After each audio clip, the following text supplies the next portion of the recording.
ကံပါတလောက်ပါပဲလူရည်လို့ဖြစ်လာရင်ချစ်ရတဲ့သူပဲဖြစ်ဖြစ်မုန်းရတဲ့သူပဲဖြစ်ဖြစ်တနေ့နေ့တစ်ချိန်ချိန်မှာတော့မခွဲချင်ပါဘူးလို့ဘလူပဲစုတွေတောင်းနေပါသည်စုတောင်းပြမှာမဟုတ်ပါဒီကြပေါ့ခွဲခွာရမှာပါပဲလူဘဝဆိုတာအမှန်တကယ်တော့ကိုမပိုင်ပါဘူးအတိကရေစက်တွေကြောင့်ချစ်ရတဲ့သူတွေနဲ့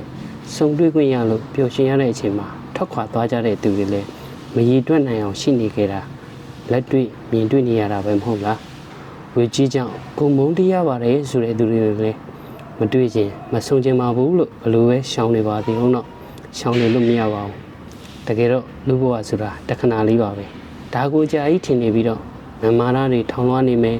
လူကိုလူလို့မမြင်အောင်ဖြစ်နေမယ်ဆိုရင်အဲ့ဒီလူရဲ့ဘဝဟာလူရမဝင်ဖြစ်လာလိမ့်မယ်ဘဝဟာဘယ်နေရာမှလူရမဝင်ဖြစ်လာပြီဆိုရင်တော့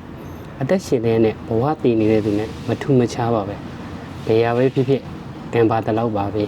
ခံကိုရင်တော့ချေရတဲ့သူရောမုန်းပါတယ်ဆိုတဲ့သူတွေရောအကုန်လုံးခွဲခွာပြီးတော့ထားခဲ့ရမှာပါဒါကြောင့်ဆုံတွေ့ခွင့်ရတဲ့တုန်းမှာတဦးနဲ့တဦးအမုန်းတွေအာဃာတတွေနဲ့